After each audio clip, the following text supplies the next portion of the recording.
నమస్తే, welcome to Suman TV.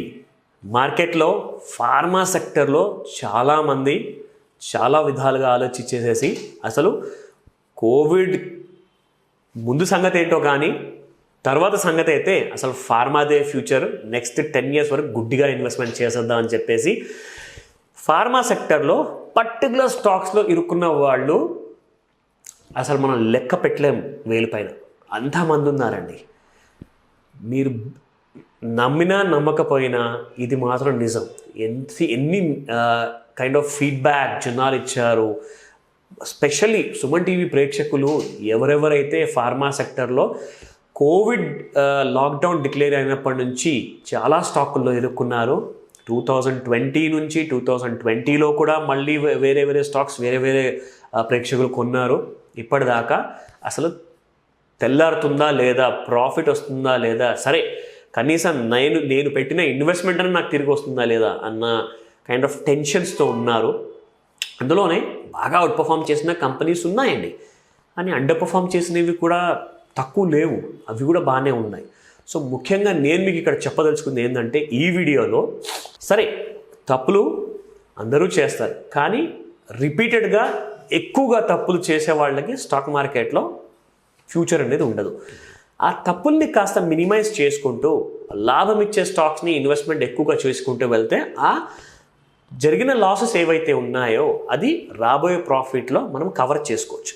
కానీ ఆ విషయం కాకుండా అసలు మొత్తానికి ఫార్మా సెక్టర్లో ఫోకస్ అయ్యేసేసి అటువంటి వాళ్ళు ఎవరైతే హ్యూజ్గా లాసెస్కి గురయ్యారో వాళ్ళందరికీ ఒక క్లారిటీ ఇవ్వడానికి నేను ఈ వీడియో చేస్తున్నాను. సో యాక్చువల్గా ఏం జరిగిందంటే, రీసెంట్గా ఫార్మా సెక్టర్లో అసలు ఎన్ని కంపెనీస్ ఉన్నాయి, ఎన్ని కంపెనీస్ అవుట్ పర్ఫామ్ చేసాయి అంటే బాగా ప్రాఫిట్స్. గత సంవత్సరం 2021 జనవరి నుంచి చూసుకుంటే 2022 జనవరి నెల వరకు ఎలాంటి ప్రాఫిట్స్ ఇచ్చాయి ఆ కంపెనీ పేర్లు కూడా చూసుకుందాము. అండ్ నెగిటివ్ లైక్ పర్ఫామ్ చేసిన కంపెనీస్ ఏవైతే లాసెస్ ఇచ్చాయో వాటి పేర్లు కూడా తెలుసుకుందాము. సో దట్ మీకు ఒక పక్కాగా క్లారిటీ వస్తుంది. దీనివల్ల మీకు చాలా హెల్ప్ అయిపోతుంది. ప్లీజ్ రికమెండేషన్ కాదు, మళ్ళీ చెప్తున్నాను, మీకు ఇన్ఫర్మేషన్ మాత్రమే ఇస్తున్నాను, ఓకేనా? సో ఈ కంపెనీ టారెంట్ ఫార్మా చాలా బాగా లైక్ కైండ్ ఆఫ్ మంచి స్ట్రాంగ్ బేసిస్ ఉన్న కంపెనీ, కానీ రిజల్ట్స్ చూసుకుంటే నెగటివ్. అక్టోబర్, నవంబర్, డిసెంబర్ 3 నెలలు చూసుకుంటే థర్డ్ క్వార్టర్లో చాలా నెగిటివ్ రిజల్ట్ ఇచ్చింది. 16% లాస్, 16% ఈ కంపెనీ ఈ 3 నెలల్లో లాస్ ఇచ్చింది.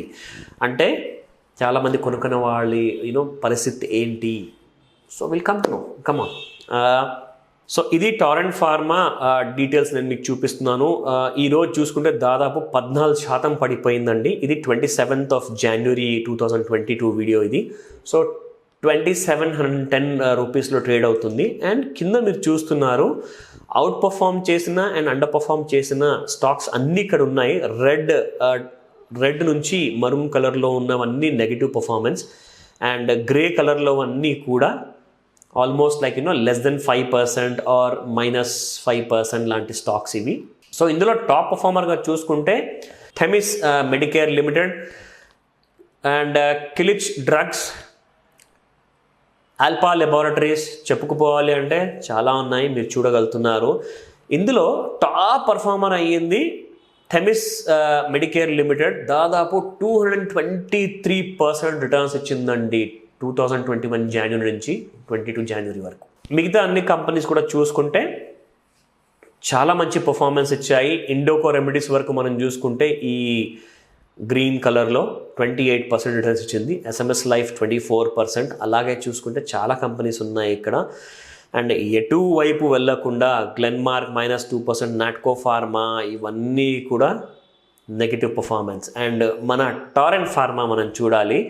గత సంవత్సరం జనవరి 2021 నుంచి ఇప్పటిదాకా చూసుకుంటే జస్ట్ 2.66% రిటర్న్స్, ఎందుకంటే వాళ్ళ 14% పడింది కదా.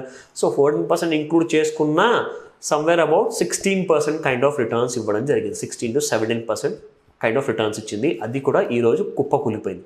రీజన్ ఏంటో తెలుసా? రీజన్ ఏంటో మీకు చెప్తాను. ఆ రీజన్ మీకు తెలియాలి.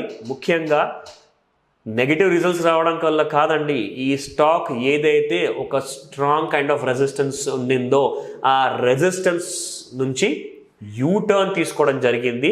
అండ్ ఆ రెసిస్టెన్స్ యాక్చువల్గా కోఇన్సిడెన్స్ ఏంటంటే అదే 52-week high or life time high ఏదైనా మీరు అనుకోండి. 3298 అక్కడి నుంచి ఈ స్టాక్ టార్గెట్స్ ఏవైతే ఉన్నాయో ఆ టార్గెట్ రీచ్ అయిన తర్వాత అక్కడి నుంచి స్టాక్ యూటర్న్ తీసుకుంది. తెలియకుండా చాలామంది కొనేసేసి ఈ స్టాక్లో ఇరుక్కున్నారు. అండ్ డౌన్ సైడ్లో ఒక చిన్న సపోర్ట్ ఉందండి 2300 ఆ లెవెల్స్లో. సో నేను మీకు రికమెండ్ చేయట్లేదు ఇందులోంచి ఎగ్జిట్ అయిపోండి, స్టాప్ లాస్ పెట్టుకోండి, లేదంటే ఇటువంటి స్టాక్ని పోర్ట్ఫోలియో నుంచి తీయాలా వద్దా, ఆ నిర్ణయం మీది, ఆ డెసిషన్ మీది. సో ఎంతైనా కానివ్వండి అటువంటి కైండ్ ఆఫ్ నిర్ణయం తీసుకునే ముందు మీరు 10 సార్లు ఆలోచిస్తారు. అది తప్పకుండా మీరు చేయాలి. న్యూస్ రీడ్ చేయాలా, న్యూస్ వాచ్ చేయాలా, ఫండమెంటల్ అనాలిసిస్, టెక్నికల్ అనాలిసిస్ తప్పకుండా చేయండి. ఇవన్నీ చేశాకే మీరు కష్టపడి సంపాదించుకున్న పెట్టుబడిని ఏ కంపెనీలోనైనా ₹1 కాదు, ₹1,00,000 కాదు, ₹1,00,00,000 సరే అది మీరు ఇన్వెస్ట్మెంట్ చేసే ముందు 10 సార్లు ఆలోచించుకోండి. సో నిర్ణయం మీది, రిస్క్ మీది. Thank you very much. మరిన్ని మంచి వీడియోస్తో నేను మీ ముందుకు వస్తాను. బాయ్.